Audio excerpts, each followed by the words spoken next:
한 주간 안녕하셨습니까? 8월 6일 주일 예배 시작하도록 하겠습니다. 제가 아버지가 되고 자녀들을 키우다 보니 놀라는 것이 있습니다. 저희 자녀들이 저에게 너무 당당하게 자기가 필요한 것들을 요구할 때입니다. 그게 놀라운 이유는 저는 자라면서 저희 부모님에게 그렇게 당당하게 요구해 본 적이 별로 없기 때문에 그렇습니다. 워낙 어려운 상황 속에 자라기도 했고 또 너무 많은 가족들 속에 있었기 때문에 뭔가 특혜를 요구하는 것 같아서 이렇게 구하는 것이 어려웠어요. 근데 저희 자녀들은 저에게 너무 편하게, 너무 당당하게, 너무 뻔뻔하게 저에게 당연히 요구합니다. 그러면서 제가 그 요구를 들으면서 기분이 나쁜 게 아니라 얘네가 나를 정말 아버지로 여겨주고 나를 정말 공급자요, 힘이 있는 사람이라고 생각해 주는구나. 그래서 기쁘게 그 아이들의 부탁을 들어주려고 하는 저의 모습을 봅니다. 하물며 우리 하나님도요, 우리가 하나님께 구하지 않고 하나님께 꿍한 마음을 가지고 하나님이 알아서 해주시겠지가 아니라 당당히 아버지 들어주세요. 아버지 저 이런 어려움이 있어요. 아버지 제가 이거 필요해요. 이렇게 얘기하는 것을 하나님도 기뻐하시지 않을까라는 생각을 해봅니다. 오늘 8월 6일 주일 예배 하나님 앞에 담대한 마음으로 나아가 그 얼굴에 빛의 은총을 입는 저와 여러분 되시길 주님의 이름으로 축복합니다. 같이 기도하겠습니다. 하나님, 오늘 믿음을 가지고 주님 앞에 나아갑니다. 자기를 찾는 이들에게 상 주시는 이심을 믿으며 깨어진 심령을 가지고 담대히 나아갑니다. 세상에 악한 아비도 빵을 달라 하는데 돌을 주는 이가 없고 고기를 달라 할 때 뱀을 주는 이가 없는데 하물며 아버지께 구하는 우리 인생에게 좋은 것으로 주실 것을 믿고 담대히 나아갑니다. 오늘 우리의 삶의 모든 문제를 멈추고 눈을 들어 예배하오니 마음을 다해 경배하오니 주의 은혜를 깨닫게 하시고 우리의 눈을 열어 주님을 보게 하시고 하늘의 곳간을 열어 우리의 삶을 채우시고 인도하여 주시옵소서. 주님의 온전하신 사랑이 모든 두려움을 내어줬고 그 반석 위에 견고히 서는 저희들 모두가 다 되게 하여 주옵소서. 감사드리며 모든 말씀 예수 그리스도 이름으로 기도합니다. 아멘.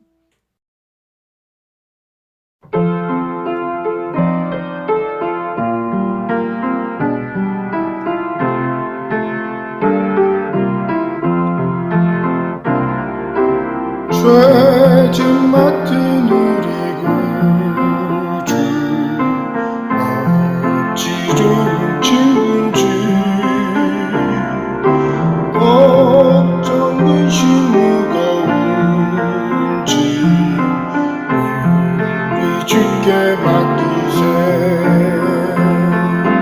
주께 구함 없는 받지 못하네. 사람들이 어찌하여 나를 주를 모를까. 시험 걱정 모든 괴로움 없는 사람 누군가. 부질없이 낳지 말고 기도드려 아뢰세. 이런 진실하신 친구 찾아볼 수 있을까.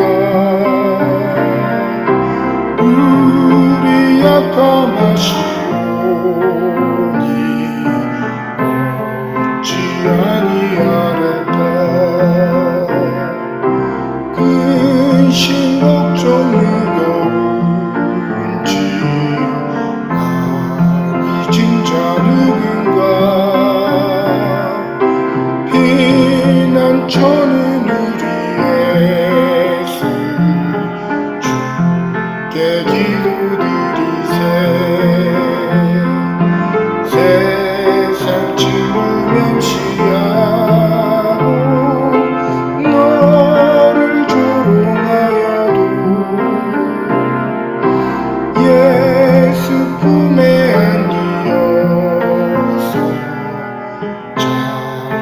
은미로 받겠네.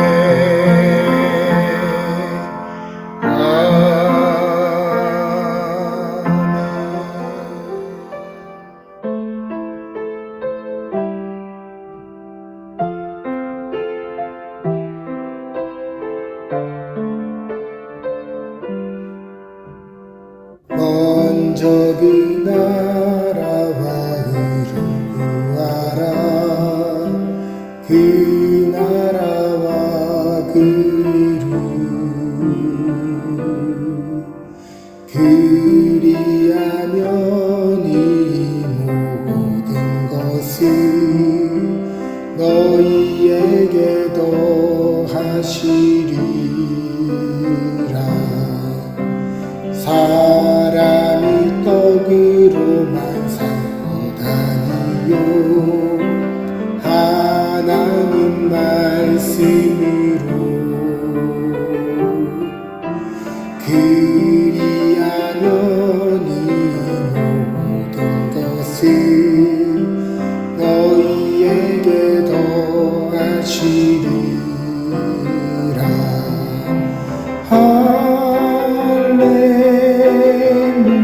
할렐루야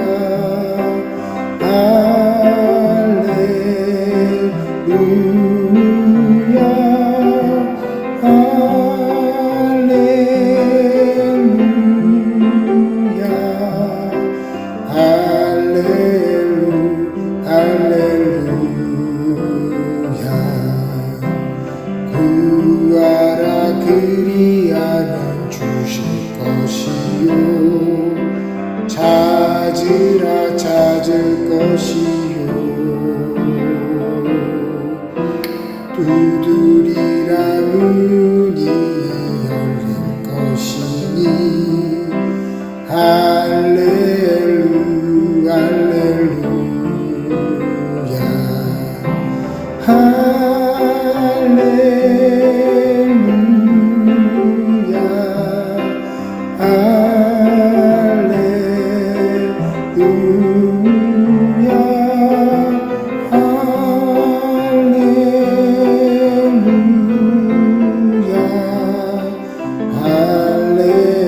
할렐루야 할렐루야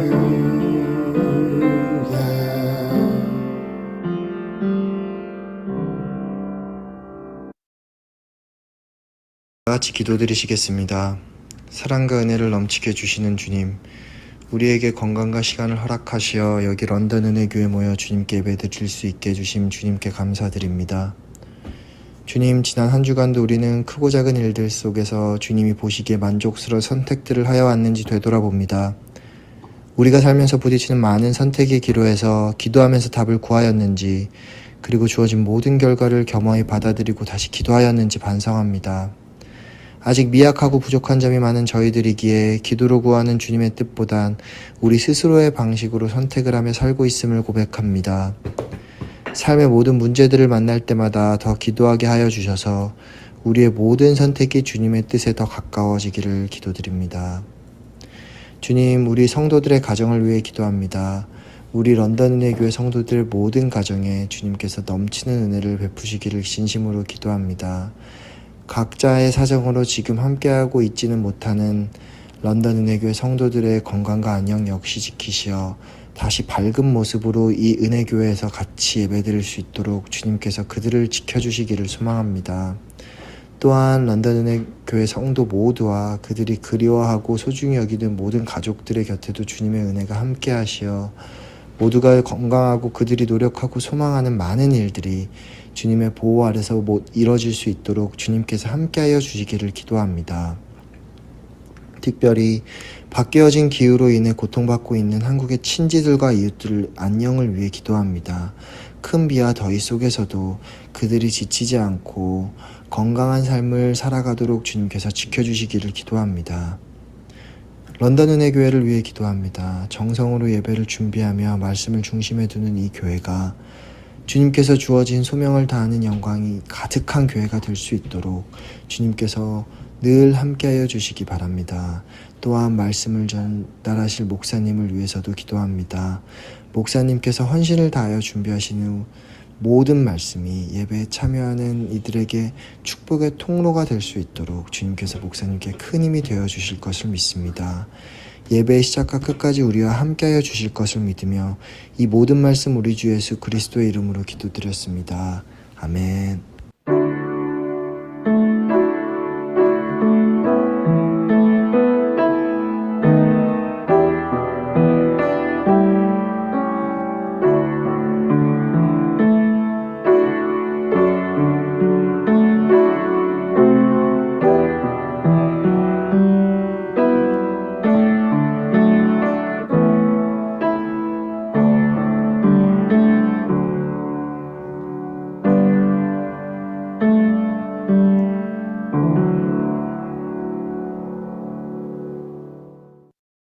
오늘 우리에게 주시는 하나님의 말씀은 이사야 9장 6절부터 7절 말씀입니다.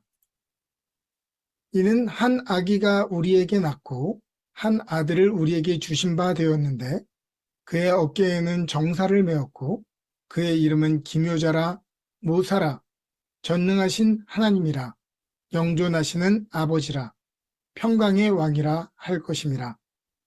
그 정사와 평강의 더함이 무궁하며 또 다윗의 왕자와 그의 나라에 군림하여 그 나라를 굳게 세우고 지금 이후로 영원히 정의와 공의로 그것을 보존하실 것이라.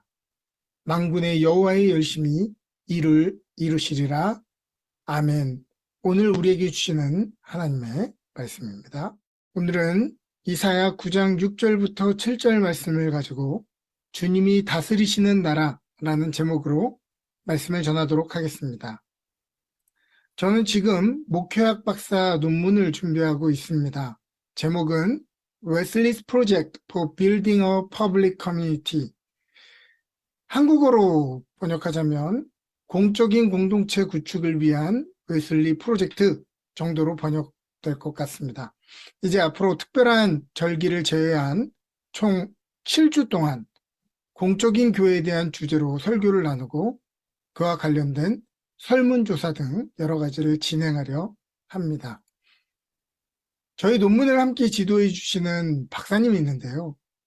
그분이 습관처럼 하시는 말씀이 이제 거의 다 썼습니다. 이렇게 얘기합니다. 또 이제 졸업 준비하면 됩니다. 미리 축하합니다. 박사님, 뭐 이렇게 얘기해 줍니다. 사실 공부하는 게 쉽지 않습니다. 지금 목회를 하고 또 주중에 일을 하면서 공부까지 하는 것이 참 버거워요. 그래서 몇 번이나 포기할까 생각도 하고 몇 년을 미뤘지만은 조금만 더 가면 된다는 그 말에 힘이 나서 마음을 고쳐 먹습니다.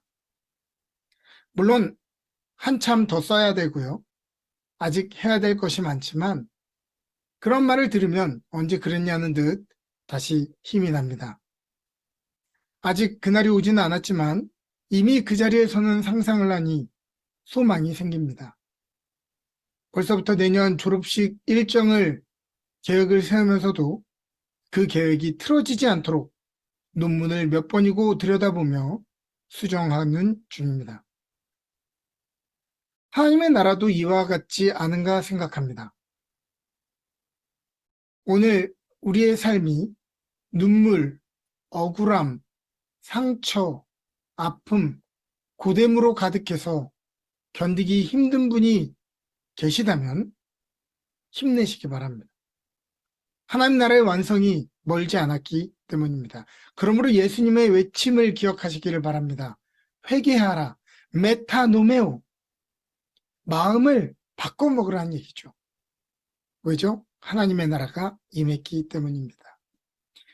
우리가 아버지의 집으로 갈 때 너른 품으로 안아주실 것을 생각하면 콧망울이 찡해집니다. 그 어떤 수고와 아픔도 그 품 안에서 다 녹아버릴 것만 같아요. 그 은혜와 감동을 상상하면서 오늘의 눈물 때문에 무너지지 않고 억울함 때문에 실족하지 않고 상처 때문에 숨지 않고 아픔 때문에 사랑하기를 포기하지 않으며 고됨 때문에 도망가지 말아야 할 것입니다. 동시에 하나님과의 만남이 감격적인 만남이 아니라 책망이나 심판 같은 불편한 만남이 되지 않도록 몇 번이고 나 자신을 돌아봐야 할 것입니다. 사실 공적인 신앙이라고 하는 것은 새로운 개념이나 신학적인 표현은 아닙니다. 우리의 신앙이 근본적으로 공적인 것이기 때문입니다. 아브라함이 받았던 복은 개인적인 복과 공적인 복이 나눠져 있지 않았습니다. 아브라함이 받은 풍성한 복은 세상 속의 복이 되라고 주신 복입니다. 이스라엘 민족을 왕성하게 하신 것도 하나님 섬기기를 거절하고 바벨탑 쌓기를 쌓다 실패하여 흩어져 버린 사람들에게 제사장 나라로서 만민 가운데 하나님을 사랑하고 섬기는 본을 보이라고 하시는 거였습니다. 그런데 오늘 현대 기독교의 문제는 복음이라고 하는 것을 개인의 고백으로 내면적이고 사적인 차원에서 국한하려고 한다는 데 있습니다.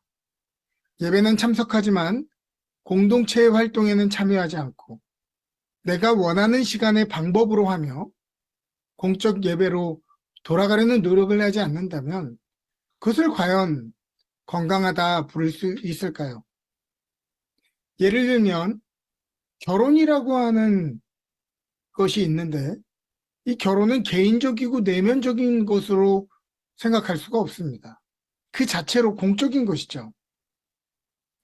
만일 10대 후반 청소년이나 20대 초반 젊은이들이 이제 처음 사랑을 하면서 너무 좋아 죽겠는 나머지 서로 여보, 여보 이렇게 부르면서 난리를 쳐도 그 감정과 관계가 결혼은 아닙니다.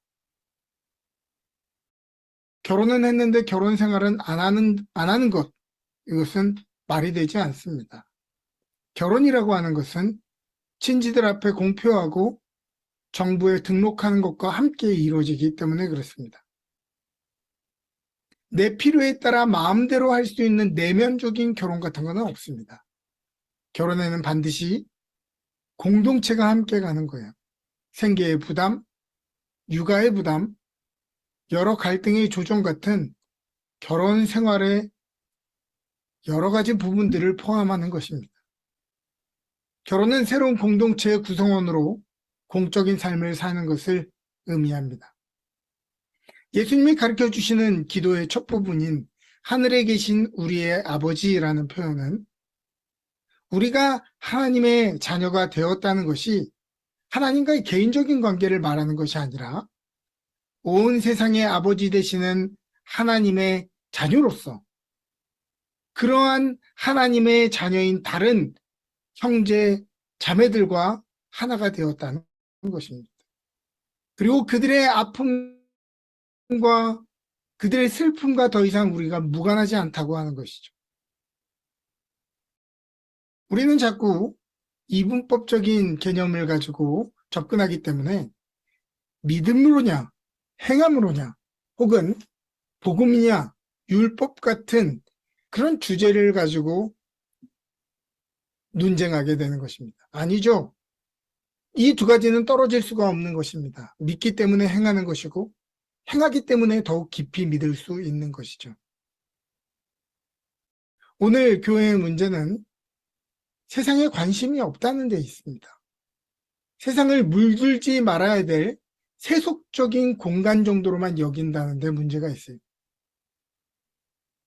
그러니 당연하게도 세상 또한 교회가 뭔 일을 하는지 관심이 없을 수밖에 없습니다.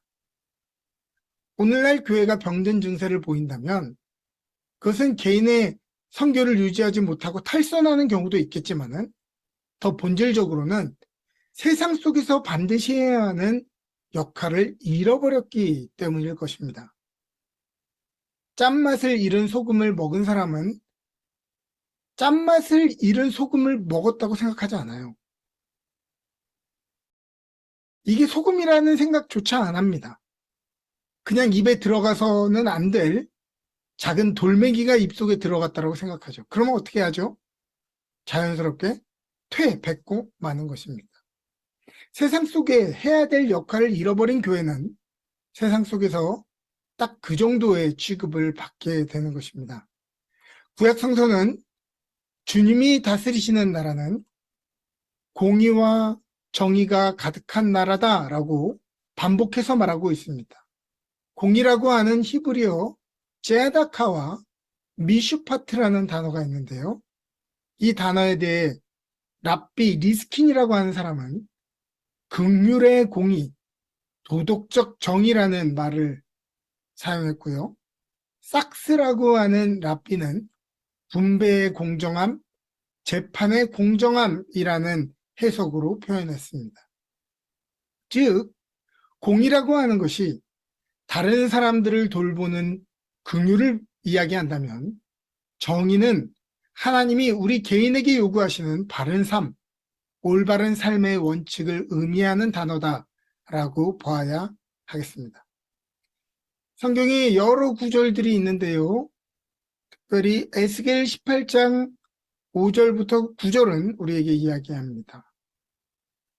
사람이 만일 의로워서 정의와 공의를 따라 행하며 산 위의 재물을 먹지 아니하며 이스라엘 족속의 우상에게 눈을 들지 아니하며 이웃의 아내를 더럽히지 아니하며 월경 중에 있는 여인을 가까이 하지 아니하며 사람을 학대하지 아니하며 빚진 자의 저당물을 돌려주며 강탈하지 아니하며 줄인 자에게 음식물을 주며 벗은 자에게 옷을 입히며 별일을 위하여 꾸어주지 아니하며 이자를 받지 아니하며 스스로 손을 금하여 죄를 짓지 아니하며 사람과 사람 사이에 진실하게 판단하며 내 율례를 따르며 내 규례를 지켜 진실하게 행할진대 그는 의인이니 반드시 살리라. 주 여호와의 말씀이니라. 에스겔서 18장은 정의와 공의를 행하는 사람을 소개하죠. 우상을 섬기지 않고 가난한 이웃의 형편을 돌아보고 올바르게 재판하고 판단하고 하나님의 규례를 진실한 마음으로 지키는 사람입니다. 정의와 공의를 행한다는 것은 하나님에게 진실하게 순종하고 이웃들 사이에 올바르게 행하는 것이죠. 결국 의인들의 세상은 개인이나 집단의 사사로운 이익이 아니라 함께 살아가는 다른 사람들과 하나님 앞에 서로 공감하고 동의하며 살아가는 것을 최우선으로 여기는 세상일 것입니다. 신명기 10장 18절부터 19절입니다. 고아와 과부를 위하여 정의를 행하시며 나그네를 사랑하여 그에게 떡과 옷을 주시나니 너희는 나그네를 사랑하라. 전에 너희도 애굽 땅에서 나그네 되었습니다. 이 세 명의 공통점은 무언가를 잃은 사람들이라는 것이죠.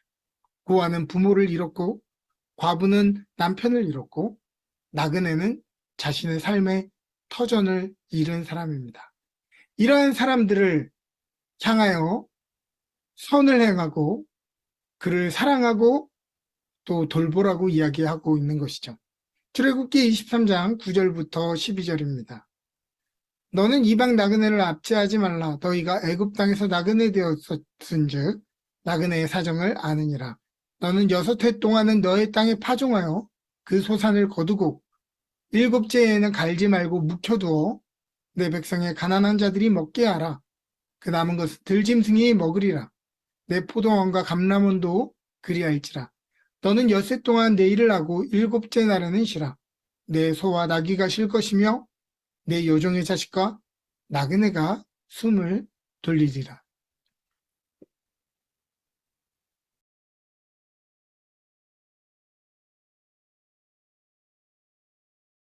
여섯 해 동안 땅에 파종하고 7회째는 묵혀두라는 말은 그동안 가난한 자들이 그 음식을, 그 소산물을 먹도록 하라고 하는 것이죠. 그리고 그 남은 것은 들짐승이 먹게 해라. 포도원과 올리브밭도 그렇게 해야 된다. 6일 동안 일하고 7일째 쉬어야 하는 것은 소도 쉬어야 되고 나귀도 쉬어야 되고 내 집에 일하는 여종의 자식과 나그네들도 쉬게 해줘야 되기 때문입니다. 내가 열심히 일하면 다른 사람들도 쉴 수 없다는 것이죠. 그래서 너가 쉬어야 된다 라고 하는 것입니다. 아모스서 5장 21절부터 24절입니다. 내가 너희 절기들을 미워하며 멸시하며 너희 성회들을 기뻐하지 아니하나니 너희가 내게 번제나 소제를 드릴지라도 내가 받지 아니할 것이요 너의 살찐 희생의 화목제도 내가 돌아보지 아니하리라. 내 노랫소리를 내 앞에서 그칠지어다 내 비파소리도 내가 듣지 아니하리라. 오직 정의를 물같이 공의를 마르지 않는 강같이 흐르게 할지어다. 절기를 아무리 지키고 성회들로 모여도 또 번제나 소제로 아무리 주님께 드려도 하나님은 정의를 물같이 공의를 강같이 흐르게 하는 것보다 그것을 좋아하지 않는다는 것입니다. 오히려 그것을 행하지 않으면서 성회로 모이고 또 이러한 절기들로 지키는 것이 하나님에게는 가증스러운 것이라고 하는 것이죠. 시편 72편 4절은 이야기합니다. 그가 가난한 백성의 억울함을 풀어주며 궁핍한 자의 자손을 구원하여 압박하는 자를 꺾으리로다. 시편 72편 12절부터 14절입니다. 그는 궁핍한 자가 부르짖을 때에 건지며 도움이 없는 가난한 자도 건지며 그는 가난한 자와 궁핍한 자를 불쌍히 여기며 궁핍한 자의 생명을 구원하며 그들의 생명을 압박과 강포에서 구원하리니 그들의 피가 그의 눈앞에서 존귀히 여김을 받으리로다. 이사야서 1장 16절부터 17절입니다. 너희는 스스로 씻으며 스스로 깨끗하게 하여 내 목전에서 너의 악한 행실을 버리며 행악을 그치고 선행을 배우며 정의를 구하며 학대받는 자를 도와주며 고아를 위하여 신원하며 과부를 위하여 변호하라 하셨느니라. 한결같이 구약성서는 하나님 나라의 공의에 대해서 이야기하고 있죠. 이미 시작되었고 완성을 향해 나아가는 하나님이 통치하시는 나라에는 어떤 가르침이 있습니까? 그 나라는 어떤 나라입니까? 그 나라의 이름은 새 이스라엘이죠. 예루라고 하는 것은 마을을 뜻하는 것이고 샬라임이라고 하는 것은 평화, 샬롬, 평화를 의미하는 것이니 평화의 마을을 의미하겠습니다. 하나님이 통치하시는 곳은 평화의 나라이다.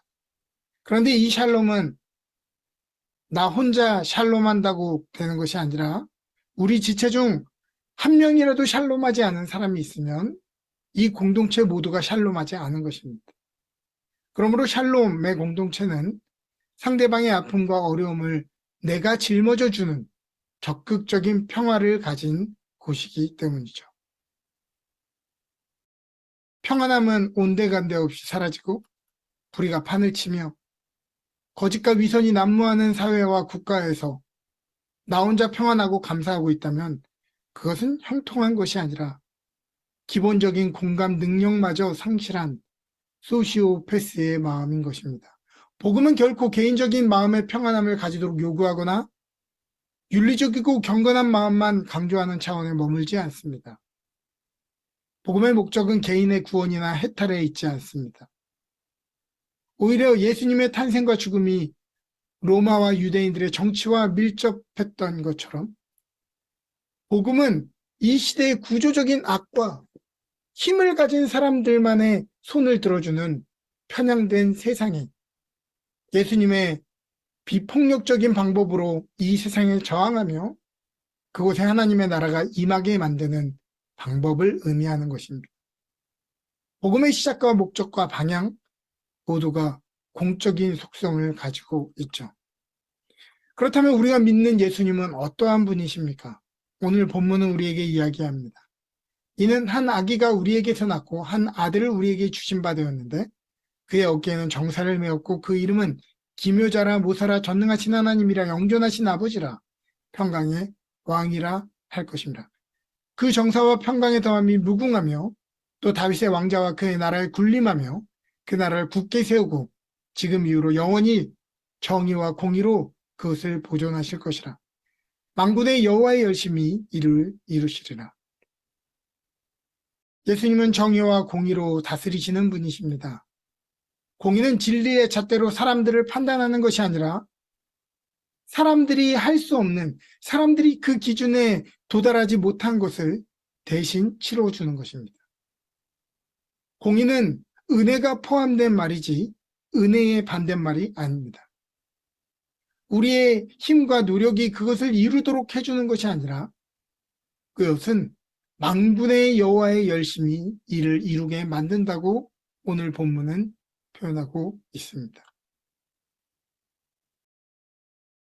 강도 만난 사람을 구해준 사마리아인이 그 여행을 떠나면서 치료비가 더 들면 내가 돌아올 때 갚아주겠다 라고 말하는 것이 바로 공의입니다.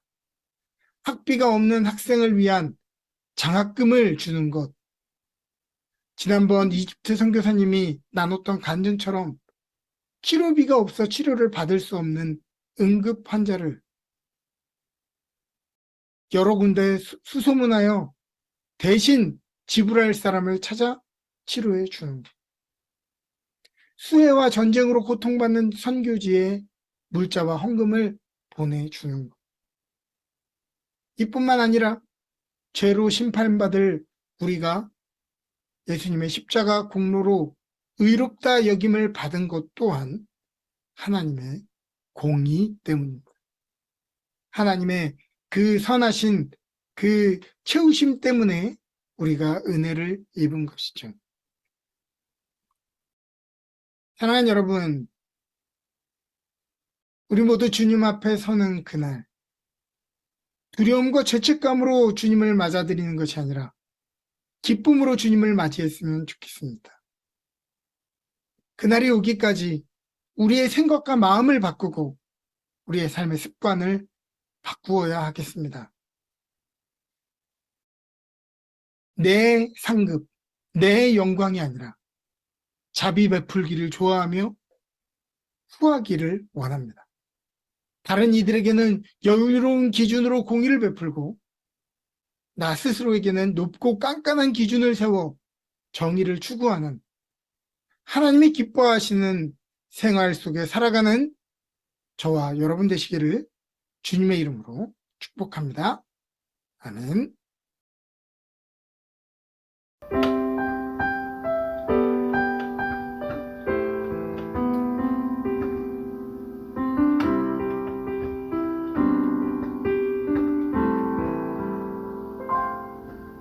내가 누려왔던 모든 것들이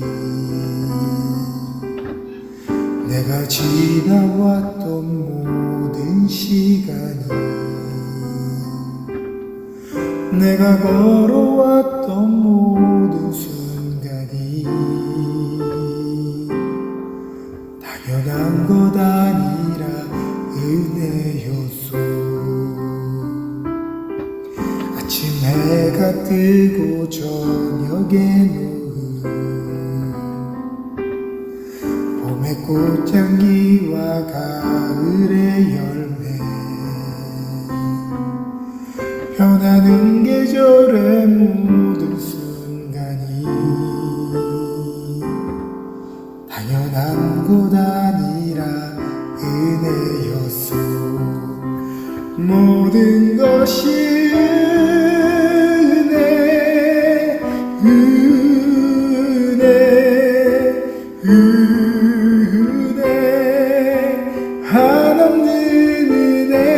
내 삶에 당연한 것 하나도 없었던 것을 모든 것이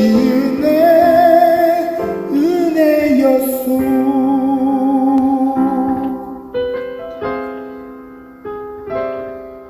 내가 이 땅에 태어나 사는 건 어린아이 시절과 지금까지 숨을 쉬며 살며 꿈을 꾸는 삶 당연한 것 아니라 은혜였소. 내가 하나님 하나님의 자녀로 살며 오늘 찬양하고 예배하는 삶 복음을 전할 수 있는 축복이 당연한 것 아니라 은혜였소 모든 것이 은혜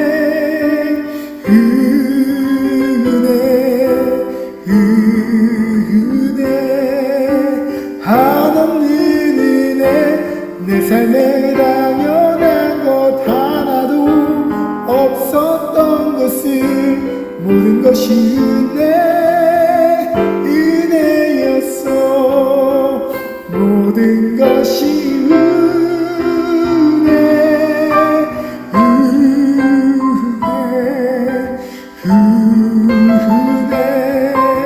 한없는 은혜 내 삶에 당연한 것 하나도 없었던 것을 모든 것이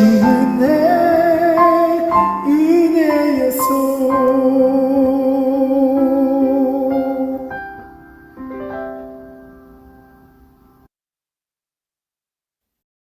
함께 기도드리겠습니다.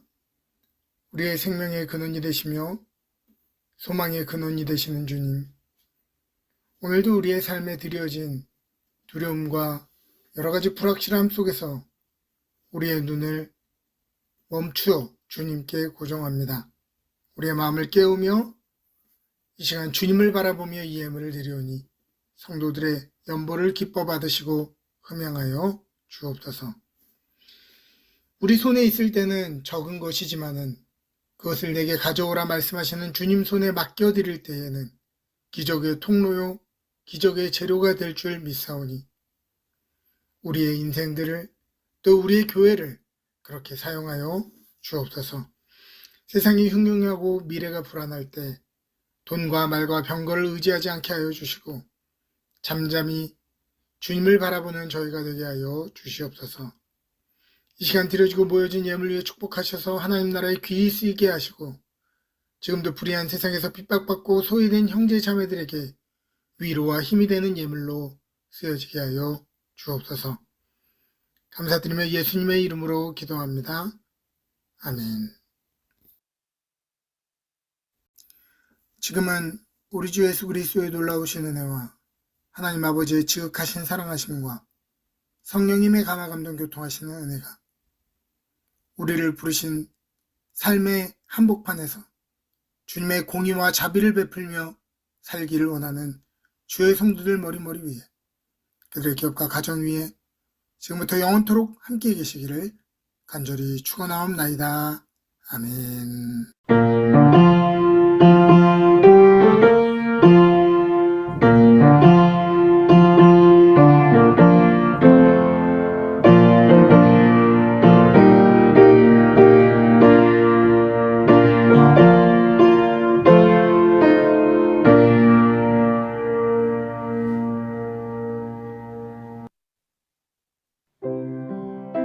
광고 말씀드리도록 하겠습니다. 지난주 정상학 집사님, 최수진 성도님 가정 귀한 둘째가 태어났습니다. 여러분들이 기도해 주신 덕분에 건강하게 출산했다고 하는데요. 계속해서 우리 산모와 아이를 위해서 축복하며 기도해 주시기를 바라겠습니다. 8월 일정 안내드립니다. 다음 주 8월 13일 예배 후에 티타임이 예정되어 있습니다. 8월 마지막 주 주일은 백투스쿨 예배로 드리면서 예배 후에 친교가 있음을 알려드립니다. 지난주에 김연희 권사님 포르투갈 방문 후 다시 귀국하셨습니다. 반가운 얼굴로 인사해 주시기를 바랍니다. 한 주간 하나님의 은혜 가운데 풍성한 한 주 되시기를 주님의 이름으로 축복합니다.